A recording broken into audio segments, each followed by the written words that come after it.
Okay. So like I said, we're going to go over these different programs. We'll have time for questions at the end. If you have any questions, you can fill in the chat. We can save them there. But hopefully these programs will help you learn more about the programs and services and how they can be applied to your community or a particular project to help save historic resources across Louisiana. All right.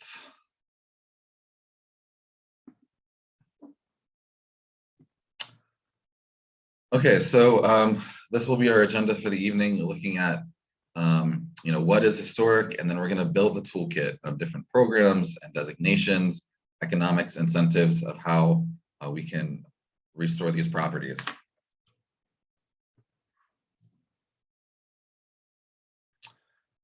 So what is historic? How do we define that?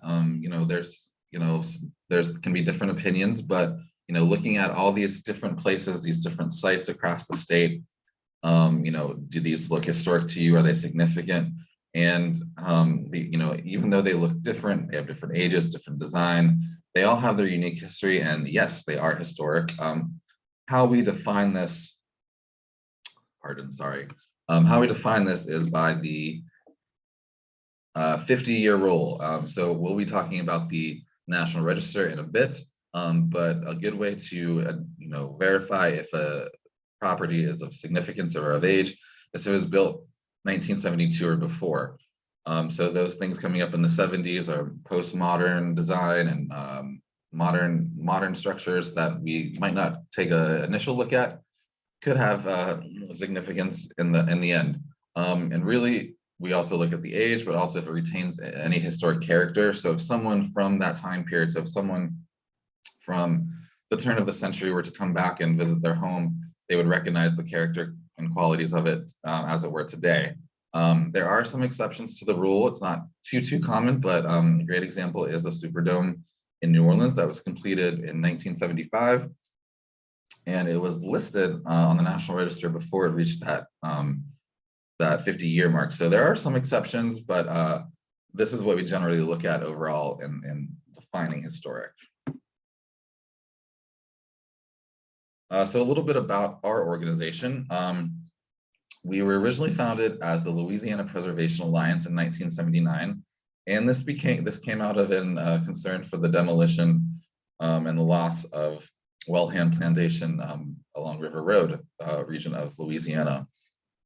There was another organization that some board members wanted to take some advocacy and effort to save it, but kind of looked at it as it's outside of their boundary, outside of their region. So it was the kind of defining moment that realized that there was a need for a statewide preservation organization. So the organization was founded.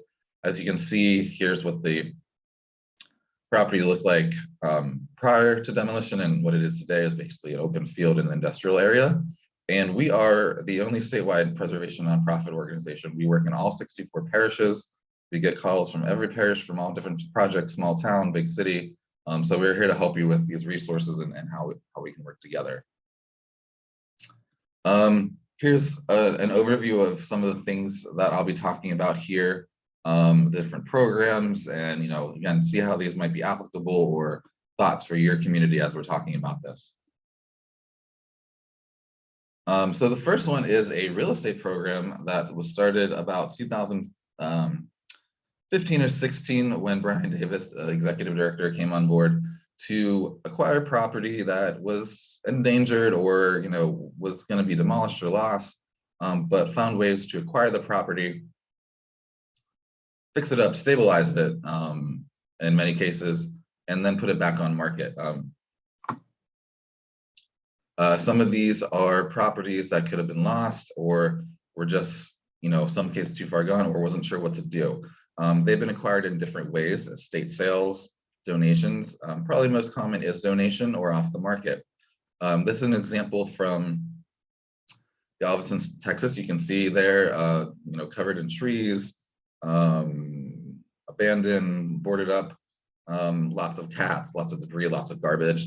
And at the end, you can see it's put back to life, put back to commerce. New family is living there and helps clean up the neighborhood and clean up that property, which would have ultimately gone into the trash, to the landfills. As part of this program, whenever we acquire properties through the revolving fund program, we also place a preservation easement on the property. This is a legal document. You may have heard of it as a conservation servitude, but this essentially protects the property. It makes sure that, for future sales and future generations, that the conditions, historic significance of the property remains in character. These are a few examples from over the last about 2 years that we worked with that were not part of the revolving fund, but properties that were interested in saving the historic character of their family homes. Several of these were in the families for generations. Some did not have children, so they had no one to inherit to, but they were working on starting up a community foundation. They placed an easement there in New Roads at the bottom left. So it retains, again, its historic character, and the Louisiana Trust will monitor these into the future. The bottom right is in Placemaking. This property was for sale on the market, but the owner, it was in the family for over 180 years. But they did not want it to see, 6 months to a year, but become a convenience store or a gas station on the corner of the main road. So as part of its sale, it received an easement as well. And lastly, up above is a Seraper house that we were working with, built by a family of color after enslavement had ended, and again, looking to retain that family history, that family heritage through this place, and we are working with them to also do fundraising, to do some restorations from after the storms as well. So again, this is probably the strongest way to physically conserve the property. Julia, could you clarify which one? The last you were speaking of that belongs to the family of color? Yes, this is the Seraper house. It's we actually just put a new page on our website as part of that under properties, which I'll kind of explain a little bit more, but that's the Seraper house, the Seraper family. Okay. And so here's a few examples of properties that the trust has worked with. This is in Homer in the town square. You can see a before and after of these two neighboring commercial properties that have been stabilized, fresh paint, some basic repairs, and they're currently on the market. But you can see the before and after as well. We work to market these through agents, but also through our website and our newsletter and things like that. And I will also add, if you or somebody in your community has a property for sale, a historic property for sale, we do offer listing those for free. You just have to make an account to get those uploaded, and try to connect with those interested in historic properties. And then another major factor as part of our work is, and it's kind of nonstop in different ways, is advocacy. That's what we're based on, education advocacy. So over the last few years, we have testified to extend and improve the historic tax credit, work with smaller communities to develop cultural districts, a little bit of everything. These bottom photos here are from the village of Wallace, where a proposed grain elevator, as you can see there on the bottom right, is proposed as a new industry, but this would largely affect the historic character as well as the environmental quality of life and conditions for that region. So we were working with the Descendants Project and community members there to find solution or ways to retain the historic character of this, once again, largely African-American community, but also preserve the historic significance of this region as it has been largely unchanged for much of the last century. Some current advocacy things we are looking at and trying to work with partners is to expand the National Register listing eligibility for state historic tax credits. I'll get into what is currently eligible, but if you're an individual property kind of on your own, not within a district, you're not eligible for those tax credits, and can really make a big difference in a project. So we're working with that and looking at resources to create, develop, and get information putting together for Louisiana Register of Historic Cemeteries. This was put on the books in about I think 2007 or 8, but nothing has really come of it. So we see this as an opportunity for those in working in industry, those loggers, those who have property but they're not sure, other developers. When they come across a cemetery, we can work with it to retain and preserve that historic site, but also tourism related to looking at these rural and kind of different cemeteries across the state.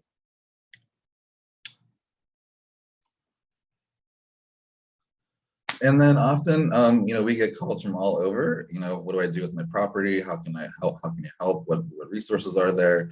Kind of what we're talking about here tonight. But we also do site visits. You can coordinate with our director, Brian Davis, and do site visits to look at conditions, ideas for what to do with the project. Excuse me. Next steps, document, and so forth. On the left here, we have a gymnasium from Lake Charles, and trying to figure out if it'd be salvageable and if tax credits could be applied. Here on the right, we have a family that actually lives out of state but still owns property not too far from Lake Charles actually, and has a historic cemetery, pre-Civil War, and we've worked with them to do research, but also do cemetery cleanings to improve the conditions of that site. So again, this is something we work with. We work with lots of individuals, organizations, municipalities, and it supports our goals and our efforts along the way. Now I'm going to pivot a little bit into two of our kind of signature programs that we have. First up is Louisiana's Most Endangered Places. This started in 1999. And there have since been about 100, I think at this point, 160 sites that have been nominated and listed to the list. And these are places that need additional attention, they may have an issue with facing demolition or facing funding, or not sure what to do, but it's important to the community. It's a valuable resource to the community. So we take public nominations each year. They go through a committee review to make sure they qualify and make sense for the goal of this program. And we do a lot of press release with this. We do press release, press conferences. We create display boards, as you can see here on the left, which are kind of little mini interpretive signs that we also try to exhibit across the state at libraries, museums, what have you. And really, again, just to elevate these sites, their conditions, find solutions with them, and really start the conversation for many of them for how to get involved or what could be done next. On a more positive side, we also look at Louisiana Preservation Awards. These are annual nominations. Also, only in about 3 years ago, these were now made public nominations. There was only about 3 categories a few years ago, but we now have everything from educational programs, lifetime achievement, trades, heritage, media, a little bit of everything to recognize good work that's being done at all levels and all different communities and parishes. We also have added a not so nice category, the Rotten Apple Award. This was new last year. It's basically looking at places or sites that haven't done great preservation planning or working, or significant demolitions that have been done. And these will be announced later this spring, along with our most endangered here coming up very soon. So these, earlier this year, were due March 6th for deadlines for both of these categories. And our most endangered places list will be announced on Tuesday, June 21st. And our awards will be announced in mid-July. Please, if you're interested in nominating a site, the applications are a rolling basis, but we do have these deadlines. Please note that the awards deadline may change a bit just to kind of catch up from events and programs from previous years. In addition, with the awards, with the press and so forth, we also do an award ceremony at our conference, which I'll talk about here in a little bit. Excuse me. Moving on to more hands-on educational tours. These have become very popular in recent years. I know at least 1 or 2 people on our call here today has attended them. But our rambles are a chance to get to learn history, get to learn the architecture of different places every year. We typically do two to three a year. And we have a central hub sometimes of a community, and then we look at other sites across the parish. And these are sites that are typically not open to the public or visible to the public. For example, in Bogalusa, the train station is privately owned, but opened about twice a year. We visited the town founder's large home that has been featured in various publications. We had a historic marker dedication, but again, it's a chance to see places you don't see on an everyday basis, learn about that history, and then maybe come back, visit, and learn more about that section of the state, and really kind of learn and appreciate all the diverse, unique places across these.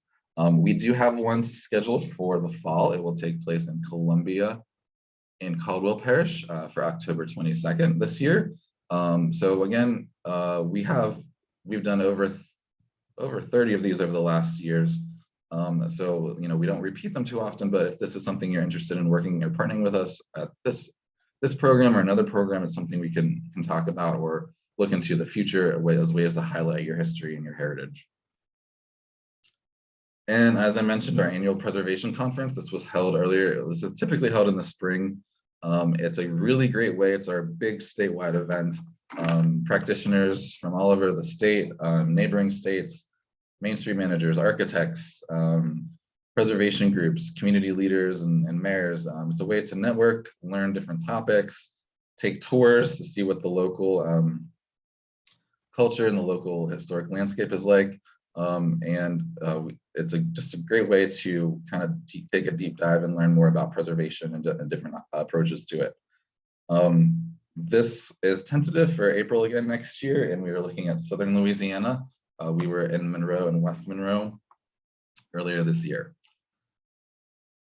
And then before we kind of switch to some of the state programs, a very special initiative we started just about 2 years ago in August of 2020 is the Louisiana Rosenwald School Inventory.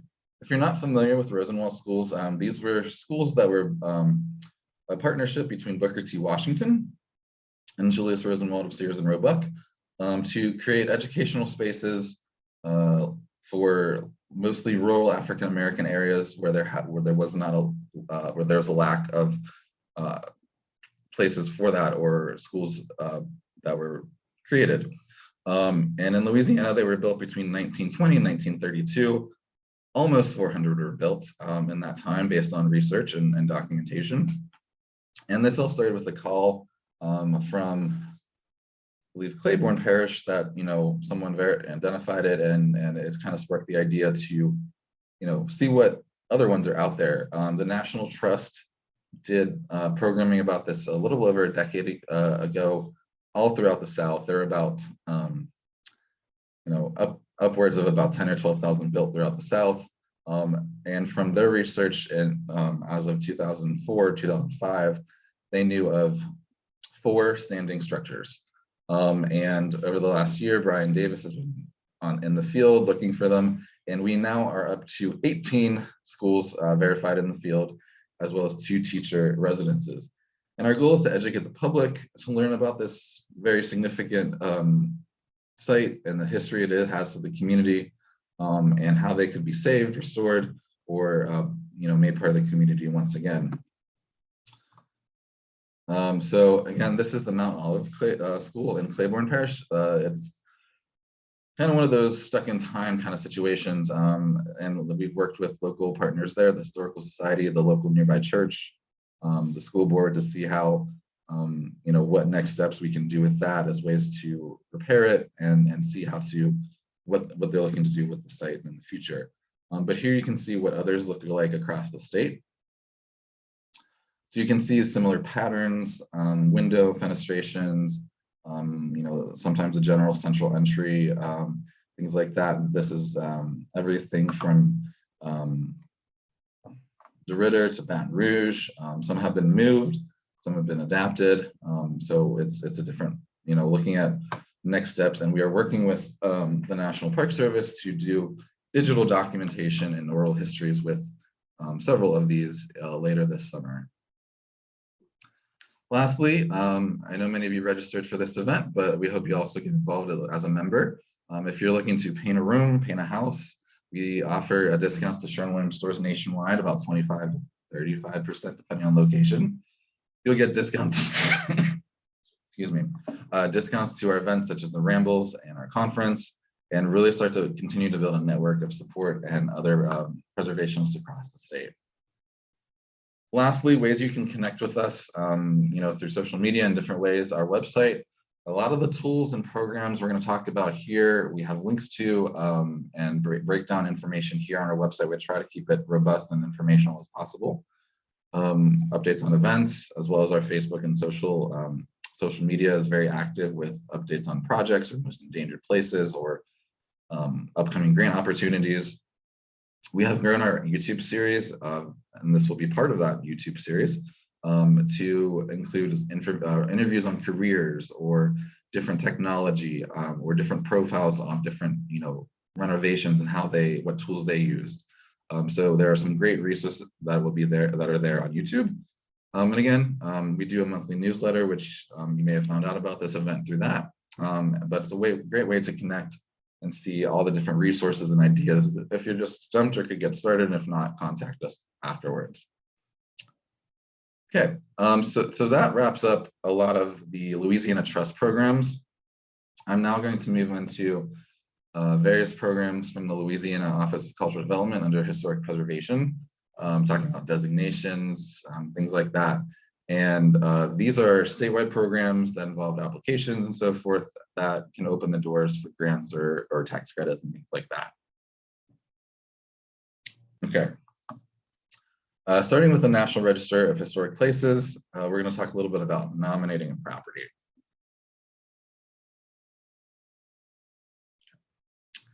So what is the National Register of Historic Places? First off, it's the official list of historic places worthy of preservation. And it came out of the 1966 National Historic Preservation Act. And this is often a myth and a little confusing, but it is primarily honorary. It does not provide protection. Just because you're on a national register doesn't mean, you can't change it, you can't do it, you can do plenty of that. But it does open the door for further review when federal funds are involved, or like I mentioned, grants and tax credits down the road. LouisianaHP.org is the Division of Historic Preservation's website, and they have a great database of all these sites here with stars are sites or districts or anything that has been nominated to the National Register of Historic Places in Louisiana. So when you're on the website, you can click on this, pull up the nomination form, see similarities, do some exploring here before you visit other places, but you can see a lot of communities are well covered, others have not been. But again, we have great representation here in Louisiana. So what will you nominate? What can you nominate? So here we see different structures of different ages, different styles, and you can nominate an individual building, a structure like a bridge or something like that, a district, a collection of buildings, a site, which is sometimes often, but not always, archaeological. And then lastly, objects. Sometimes this is related to statuary or things like that. But as you can see, all these images here are things that have been nominated, and they all represent different time periods and different activities. So if you go to the website and don't see your site there, and you're looking to nominate a place, you're going to start off with the National Register Eligibility Questionnaire, determine if it's eligible. And with this, there are 3 types, one for individual properties with the first one listed there, and then one for especially for districts, and then another special one just for cemeteries.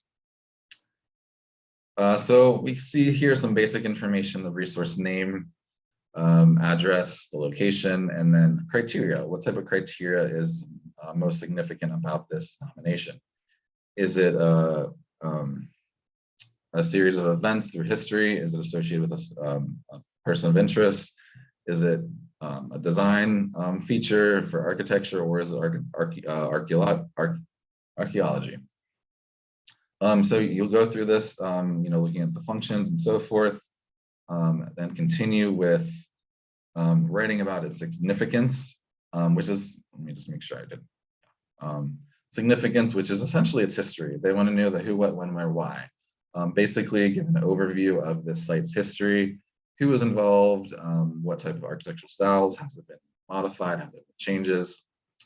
And for cemeteries, it's really looking at the landscape of the number of burials, its setting, the ages and differences in burials. So this is something in particular for this form.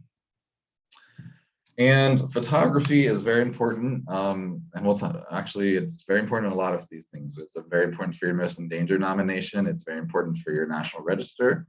We also have videos in our video series that kind of go over photography for both this as well as tax credits. But basically, from your eligibility form, you want to take photographs that show as if that person was there, so they can get a sense of it.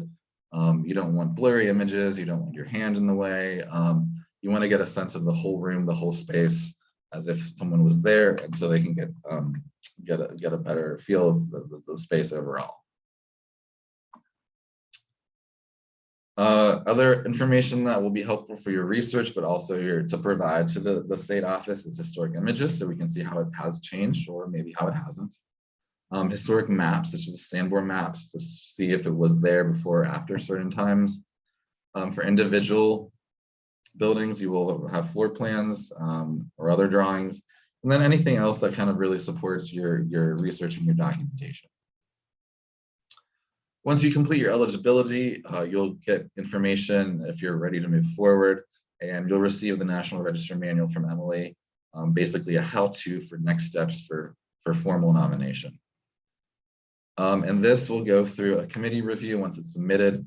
They meet 3 times a year, and basically a presentation to justify and verify your nomination and its historic significance. Again, great resources and information here at louisianahp.org, and you can pull up that database along with it. Okay, so our next, we're going to talk about designations for communities here. We're going to talk about the Louisiana Main Street, as well as the Cultural District with Francesca here soon. So this is a statewide program through the Division of Historic Preservation, and they are a coordinating program with the Main Street America, the national program here for Louisiana. And there are about 35, maybe 36 communities that have been designated over time. And hopefully you can see there may be some in your area, or if you don't see one to buy or interested, we can get you some resources to talk about next steps to go through that process. It is a 4-point approach that was created by the National Main Street Program that really ultimately ends in community revitalization, community transformation. And we'll go over each of these briefly. Okay, looking at economic vitality, we're looking largely at the status of the business district and the businesses as part of it. When we visit main streets, we want to hopefully see a diverse economy bases, different types and different styles of businesses. We want to invest in new businesses and new catalytic developments, and really ultimately build a strong entrepreneur ecosystem where businesses can partner and work together to help build the local economy. Next up is design, in which we are primarily looking at the physical condition of the district. You want to create an inviting, inclusive, welcoming atmosphere. You want to feel welcome as you enter or walk down the street or walk into the businesses. And for preservation, we want to celebrate that historic character. A lot of these are traditional Main Street, traditional downtowns. So highlighting and preserving and recognizing the historic structures as part of it. And then lastly, very important factor that, is not so much preservation based, but looking to create accessible public spaces where people can gather, learn about the community and get involved, or just enjoy their surroundings. Next up is promotion, how we promote and market the area. And when you're working with these communities, you want to identify your assets. Is it cultural? Is it sports? Is it recreation? Is it what have you? What draws people to your district, and how can you define those assets? And often that is a way to find, use storytelling to tell your story about your district. It's it's how it's diverse, why people should visit, and ultimately encourage people to buy and shop and dine local throughout the district and other neighboring communities. And then lastly is organization, which really depends on how Main Street organizations are structured. Sometimes this is a separate nonprofit. Sometimes this is a business improvement district through a municipality. There are some variations to that. But really you're looking at building leadership and strong organizational activity, those that are involved with the board or the development of the Main Street. You want to make sure those involved and those leading are getting people engaged and getting people involved. And any successful project, program, Main Street always falls on successful partnerships across all different elements. So I believe these numbers are from 2019.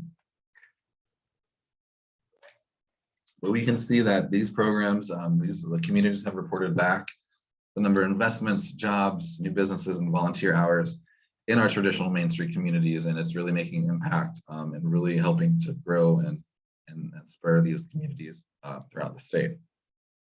If you are interested in the process or getting involved at your local Main Street, contact them. But if you're interested in the process, Ray Scriber is the director there and can help you see if it's a right fit for your community or things you're working with. They also do have some grant programs available for facade improvements, but again, this is part of that designation and being within those designated communities. And next up, I'm going to turn it over to Francesca. Francesca, are you able to unmute yourself? Yes. Are you able to hear me? Great. Can you hear me? Yes. Okay.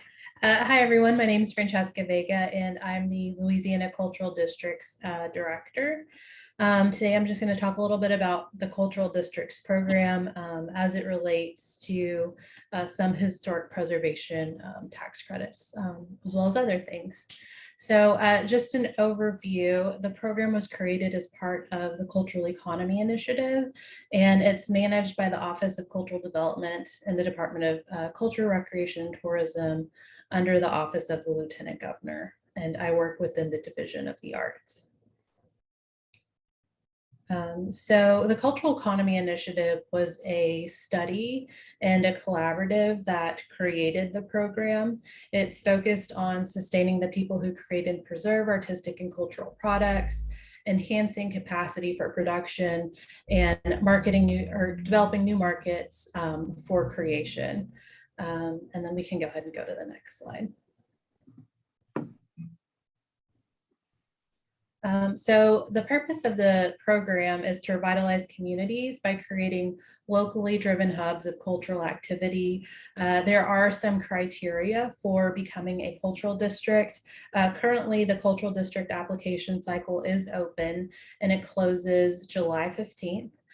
So some of the criteria include being geographically contiguous, being distinguished by cultural resources that play a vital role in the life and the cultural development of the community, having a focus on a cultural anchor or anchors, engaging in the promotion, preservation, and educational aspects of the arts and culture of the locale. Additionally, one of the criteria is contribute to the public through interpretive and educational uses. So there's two main program incentives that come with being a cultural district. The first one is historic preservation, a building or structure within the boundaries of a cultural district that is commercial and income producing gains access to historic preservation tax credits. Those are up to 20% with a $5 million cap per project per district per year. That tax credit can also be stacked on top of the federal tax credit if the location is listed within the National Register. Also, with the Cultural Districts Program, a community gains access to a local sales tax exemption on on art sold within the boundaries of a cultural district.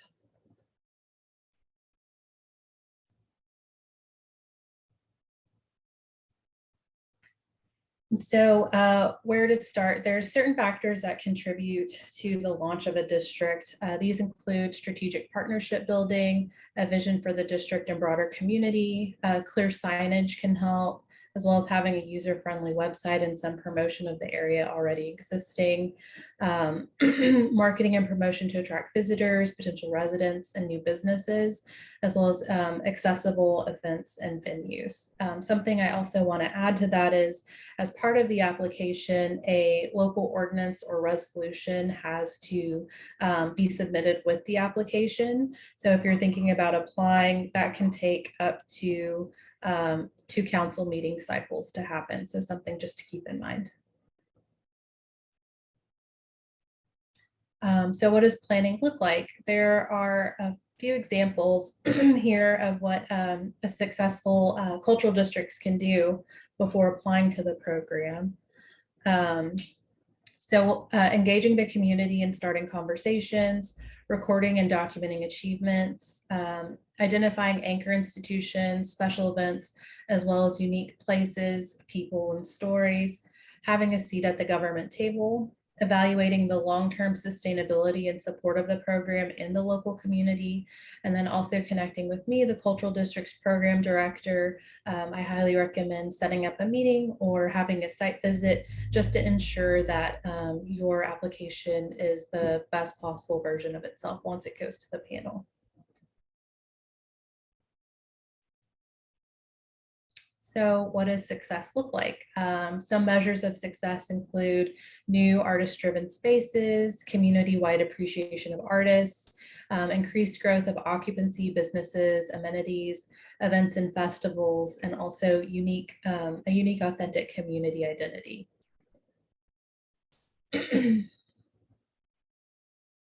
And to continue on that, public art, increased number of anchor institutions, new opportunities, jobs, and partnerships, and the use of historic preservation tax credits for redevelopment. This is a picture of downtown New Iberia, which is a cultural district and a main street. And here you can see a public art piece featuring George Rodrigue. And then also you can see some redevelopment happening at their local museum, which is not only renovating the museum, but also making use of those historic preservation tax credits.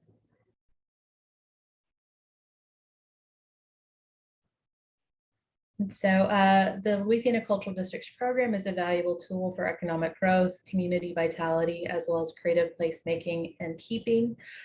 Here's some information on where to find or how to contact me, and also find application guidelines and more information on the Cultural Districts Program.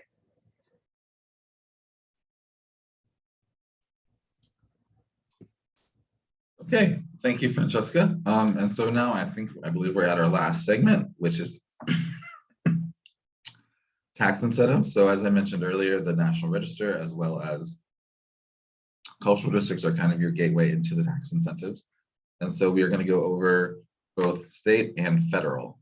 Once again, I'm not quite the expert of tax credits and how they do and don't work. The team at Division of Historic Preservation are great. They're always responsive. So if you have further individual questions or things like that, the contact information for them is very valuable. So just a reference and just as a reminder, the Louisiana Residential Historic Tax Credit Program sunset back in the end of 2017. This was used for private individual programs, but it has been sunset. There has been discussions and some committees and some interest to, revive it in a new way. But as of right now, just so you know, you're aware, it previously existed, but does not at this time.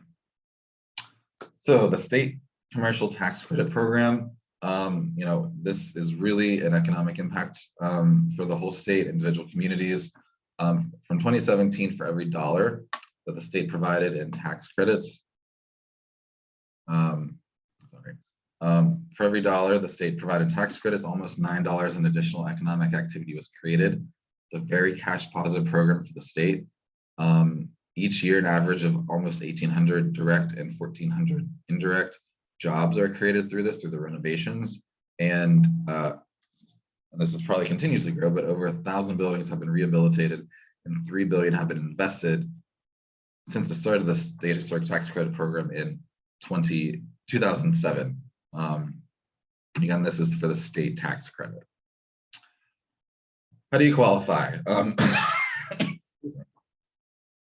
So it's really two main things. You must be located within a Louisiana cultural district, as Francesca kind of went over, or a downtown development district throughout the state. As you can see, these are very similar to the Main Street program or similar designation as part of that. And how do you qualify? So beyond those first steps, the building must be at least 50 years or older or individually listed on the National Register. So if you have a cultural district and you have a 1980s building, it's not quite there for renovation. It still has to be recognizable as historic. So as I mentioned earlier, as if someone would come back and recognize it from their time. Here we can see this one has been altered a good bit using doors for windows and vice versa. But it also must be income producing for 5 years after the completion of the renovation. Also, projects can qualify for anything over 10,000. So HVAC, storefront facade, roofing, things like that can be used as part of this tax credit to make renovations possible. Here are two examples. Here's a historic warehouse in a cultural district in Lafayette. We can see the before and some renovations here where it was converted, as it was converted from warehouse to lofts. And here we can see it was completed in 2014. And the project overall was about 2.3 million for this full renovation. And from that state tax credit, basically all the major renovation work that was applied as part of this, the things that are stuck to the building essentially, 461,000 in state tax credits were recapped as part of this renovation. That's a big chunk of that 2.3 million. And then turning to the federal historic tax credit, this was added in 1978 as part of the tax reform programs. Since 1978, probably over 200 at this point, have been added to the GDP, and over 446,000 properties have been rehabbed. In 2020 alone, it created over 125,000 jobs, added 7 billion to the GDP, and billions of goods and services to the U.S. economy. There are 4 main requirements for the federal historic tax rehabilitation incentive. Once again, it must be a National Register listing. So the building must be within a National Register Historic Places district, and it must be certified or contributing to the significance of the Registered Historic District. So if you have this is a poor example once again, but if you have a 1980s or a property that has been altered beyond recognition, you probably won't be able to be considered as part of this program with that. Once again, review with the tax incentive team, and they can guide you through qualifications and steps. And it must meet a substantial rehab test. So this can't be some minor elements. This is a major renovation. And with this, the equation here is down below. But they look at the purchase price of the property, both the building and the land, subtracting the cost of the land at the time of purchase, and then subtracting any depreciation taken from an income producing property, and adding the cost of any capital improvements made since the purchase of the property. So essentially from when you purchase a property and the value and the cost of that property and any capital improvements made since the purchase. And again, this is a lot of the physical improvements to the property, not your equipment, things like that. This is things that can be stuck to the building. And one major element is that it must follow the Secretary of Interior standards for rehabilitation. These are available on the National Park Service website to kind of guide you through the briefs of what to do with different materials, things like that, but you must follow the rehabilitation standards to be qualified or eligible for this program. Retention, similar to the state tax credit, it must also be used for income producing purposes for at least 5 years. And the, excuse me, and owner occupied residential properties do not qualify the federal rehab tax credit. Again, these must be income producing commercial entities. Okay. So if you're thinking about applying for this, contact the department as soon as you can. Run them through the information and submit your application early in the planning process. Wait until you get approval from the approval in writing. Do not make changes until you get the approval, because that will change your scope of work and the process of your tax incentive. Again, photograph the building inside and out. Again, they want to see the condition of the building, the significant features, the character defining features. Again, as if they were there, because the National Park Service in most cases might not come all the way to your site visit. They may in some cases, but they want to get a sense of that. Again, follow the Secretary of Interior standards and guidelines as you do renovations. And if you're making any changes, whether that's the type of use or a change in the design, please alert the SHPO Safe Historic Preservation Office and the National Park Service of any changes. To claim the credit, it is a 20% credit, which is basically 4 credits each year or for the 5 years.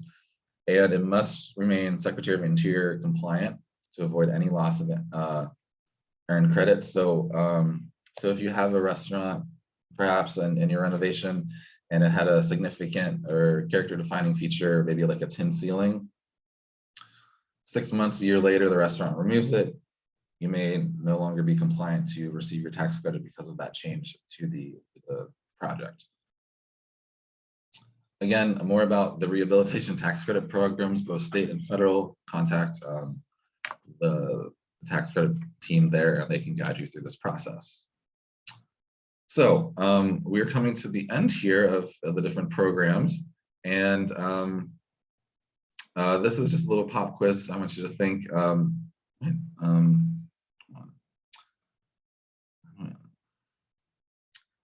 So part of the reason we do this, when we think about preservation, is because we often see places like this.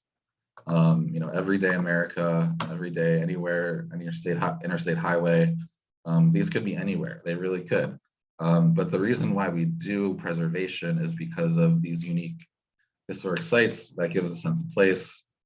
We can learn the history, the uniqueness of each site, the culture, the history, the heritage, the culture, all that stuff. And it really makes those communities unique and really gives a sense of community to each community in Louisiana, but all across.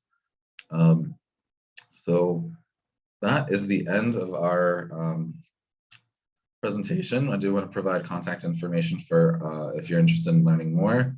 Brian Davis is our executive director. Please follow us on social media. You can see updates there.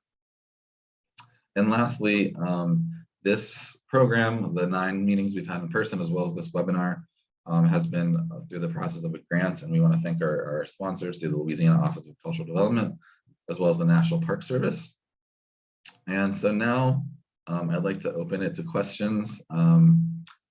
If you have questions about a particular project or any of the programs we talked about, and I'm going to apologize, I'm not sure how to unmute everyone.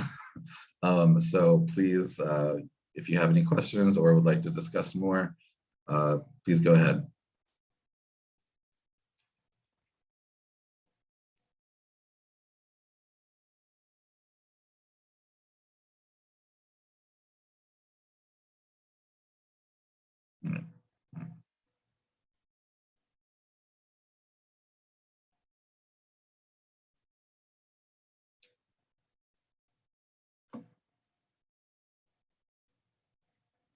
Are there any questions or any projects or sites or communities in particular that you would like to discuss? I'll jump in. I'm involved with Kasachi School building, which is on your endangered list. I think it was placed there in 2019. Yes. And we're in the process of getting a nomination for the National Register. But I'm very intrigued by your comments about tax credits. You've given me a resource for that.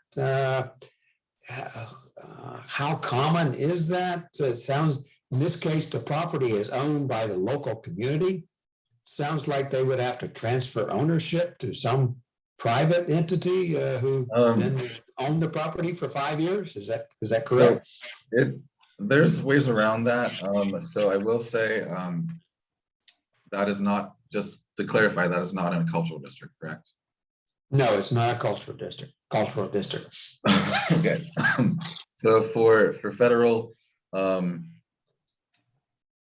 that's a question for the tax credit team. If it's owned by, is it owned by the municipality or like a community organization?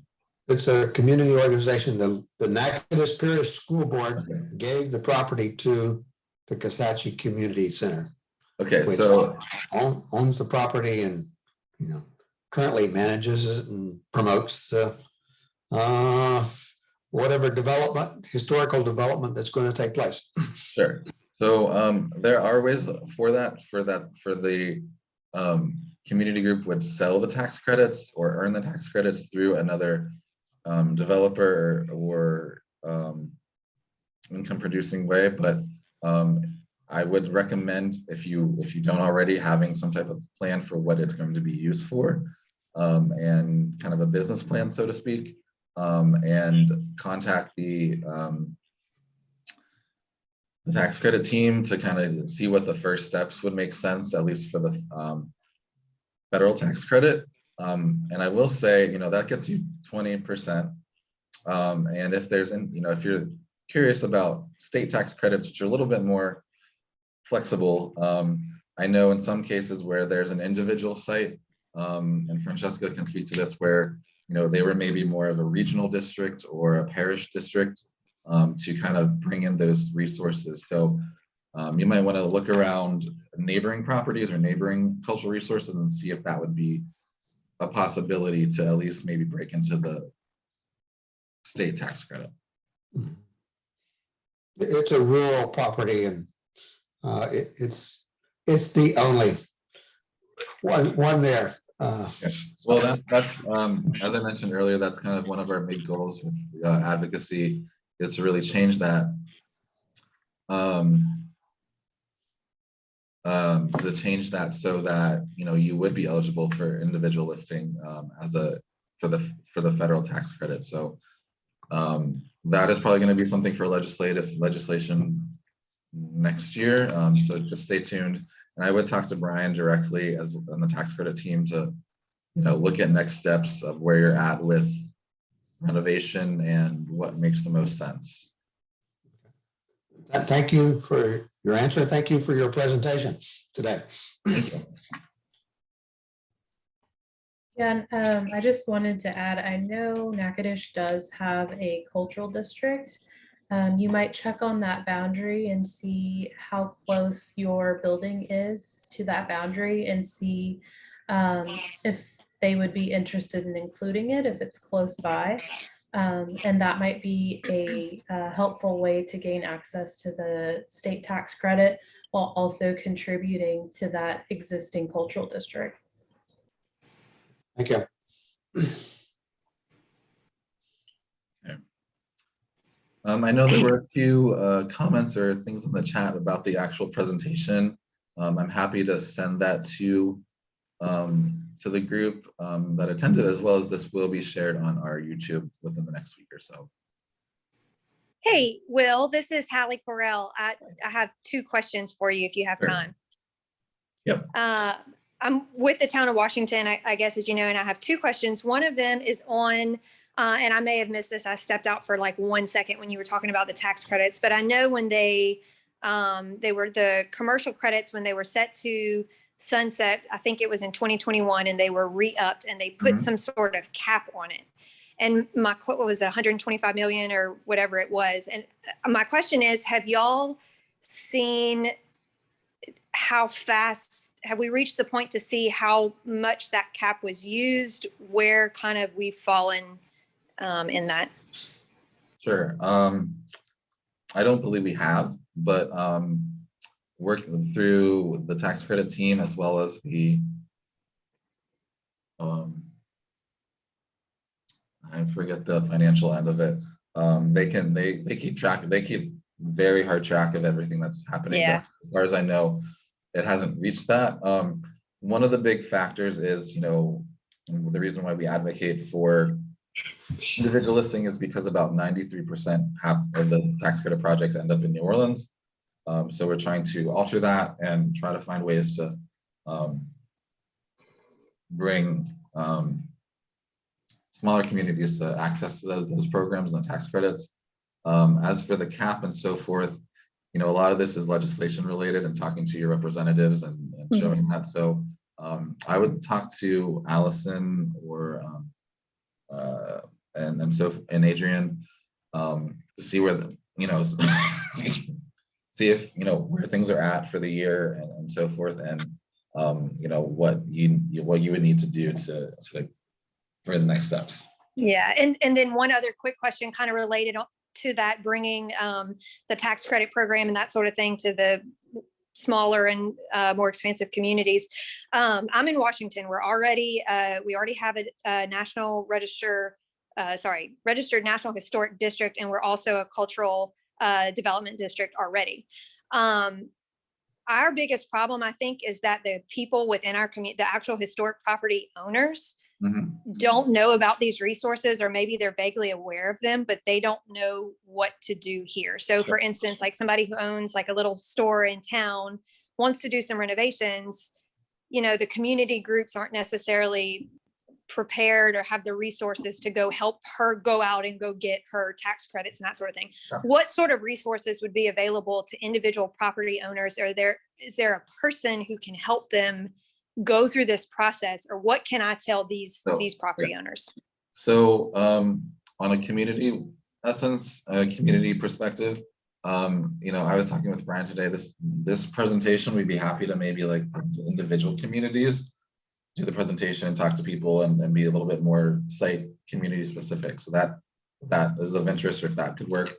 As for tax credits, again, the sheet that I gave you for contacts, if it's something of interest moving forward. But I would say, if she's not sure what to do about the tax credit process and the paperwork and so forth, there are several consultants listed on the Division of Historic Preservation website.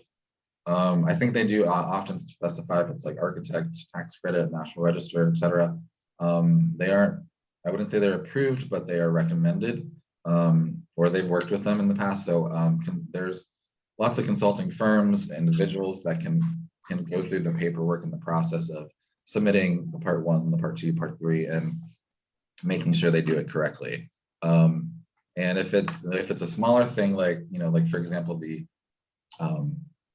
if this is a commercial property in a business. I'm talking in general because we have such a large commercial, anybody within that district. So if I think this will have to be verified, but I think the Main Street grant also applies for the downtown development districts, and that is for like facade improvements or major I think it's about a $10,000 grant. There's a portion for a match, but that is available.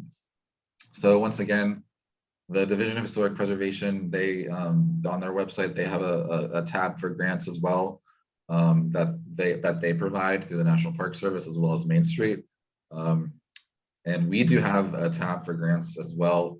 To be honest, we copied and pasted from the Atchafalaya National Heritage Area because they had a great, robust list.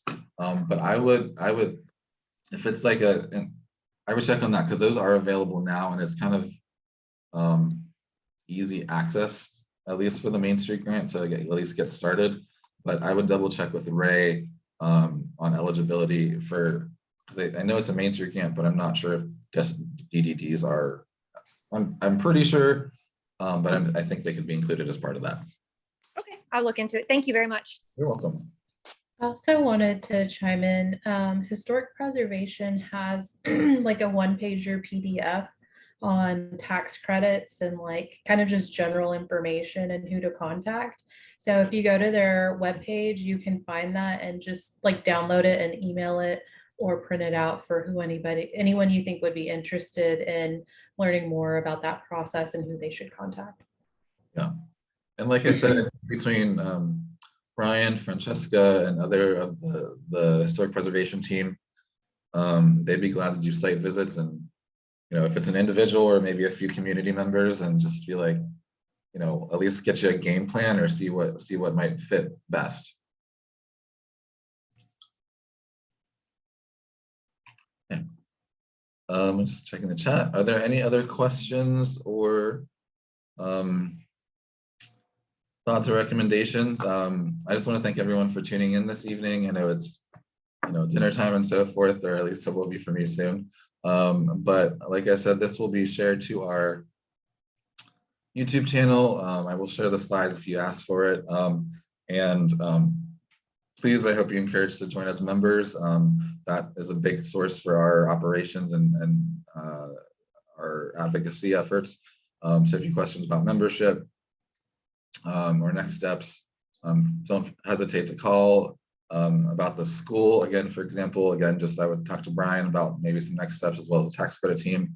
We're here to help. We work in all 64 parishes. We try to connect the resources of the cultural district, the National Register, and our goal is to help save these endangered places and help communities thrive through historic preservation. So any last minute questions?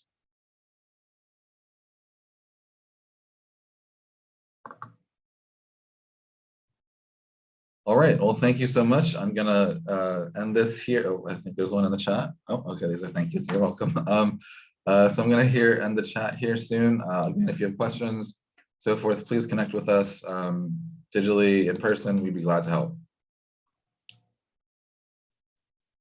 Have a good night.